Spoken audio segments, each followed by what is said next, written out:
Before we start, I just want to say, if you enjoy stories like this, please consider subscribing and helping me reach 4,000 subscribers. Your support means everything. Now let's begin. I can still recall the exact instant when everything unraveled. It was a calm Sunday afternoon, the kind of quiet that feels suspicious instead of peaceful. Elena, my wife, was in the shower, softly humming like her life was perfectly untouched. Her phone vibrated on the bed. Normally, I would never even think of looking at it. But that day, something I can't explain pulled my hand toward it. One swipe, one alert, one open message thread. That's all it took for my entire world to rot from the core. There it was, the truth laid bare. She wasn't just being unfaithful. She was involved with a married man. And not just any married man. Daniel Carter. The respectable, friendly family guy who lived 9 houses down. The same man whose wife had brought us Christmas cookies. The same man whose kids waved every time they saw us outside.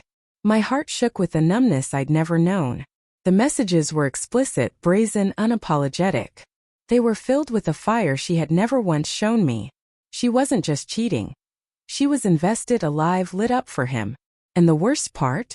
She talked about me, mocked me, called me dull, predictable, too gentle. Humiliation crawled up my chest like a blade dragging across bone. I didn't confront her. Not then. I placed the phone back where it had been, walked out, and let the sound of the shower drown out her guilt for the moment. For 4 days I watched, studied, took note of every lie that rolled off her tongue. Every grocery run was really a trip to a rundown motel off the highway. Every "I need some time alone" was actually time spent in his truck, touching him the way she used to touch me long ago. I became a ghost inside my own marriage, drifting room to room while my heart slowly decomposed. But the worst part wasn't the cheating itself. It was the identity of the man she chose. Daniel wasn't just unfaithful, he was spineless. And his family adored him too much to ever imagine what he was doing. And then one night, a chilling thought settled in. His wife deserved the truth. His kids deserved the truth. But above all, Elena deserved every consequence headed her way. So I didn't explode. I didn't scream, smash anything, or fall apart. No. I began planning, quietly, methodically, with a coldness that even startled me. My revenge didn't rise out of rage. It began with calculation. The first step was simple. I reached out to Daniel's wife, Melissa. I braced myself for crying, denial, maybe even hysteria. Instead, what came through the phone stopped me cold. Silence. A long, icy pause followed by a whisper that didn't sound like someone shattered. More like a storm gathering strength. Meet me tomorrow. Bring proof. Tell no one. Her voice didn't shake. Mine did. We met in a small, quiet cafe. When I slid the screenshots across the table, her eyes didn't well up. They ignited. Melissa didn't yell. She didn't plead. She didn't crumble. She inhaled slowly, closed her eyes, and spoke a single sentence that sent a sharp jolt through me. They think they're clever. They have no idea who they've crossed. My whole family will take care of this. You won't need to do a thing. I didn't understand what she meant. Until a few days later, when the storm finally hit. It began on a Thursday. A bright, cheerful day where kids rode their bikes and neighbors tended their gardens. Then, without warning, 3 black SUVs glided down our street. Quiet. Controlled. Intentional. Melissa's family climbed out as if stepping onto the set of a legal drama. Her brothers, her cousins, her father. All wearing the same stony, furious expression. Each carrying a kind of cold, focused wrath. They weren't there to negotiate. They weren't there to brawl. They were there to expose. They marched straight to Daniel's front door and hammered on it. When Daniel opened it, with that phony grin he always wore, Melissa's father lifted the printed screenshots and announced, loud enough for the whole block to hear, "You cheated on my daughter with the woman 9 houses down. Go get her. Now." Everything froze. Kids halted mid-game. Lawnmowers went quiet. Curtains slid open. The entire street turned into spectators as the scandal detonated in front of them.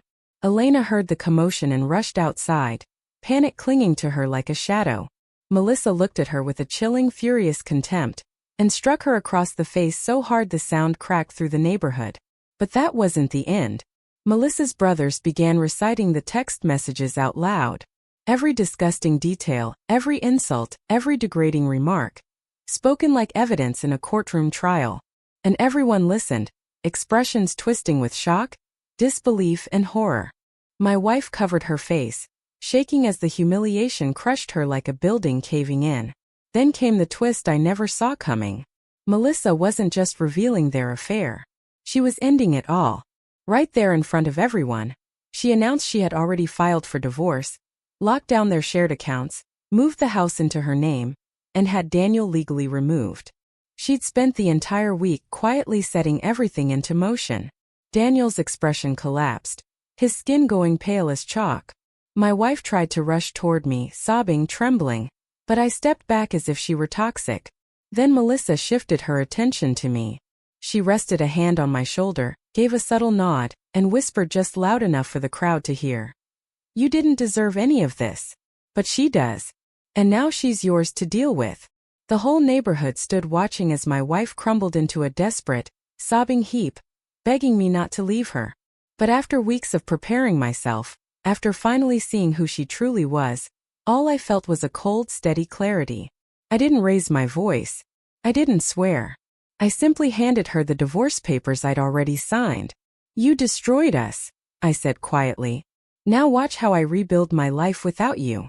And with the entire street witnessing it, I turned and walked toward home, alone but finally free. Behind me, my wife collapsed onto the pavement, screaming my name. Daniel stood frozen, the reality of everything he'd lost hitting him all at once. And Melissa, she walked away with her head held high, her family gathered around her like a victorious army marching from the battlefield.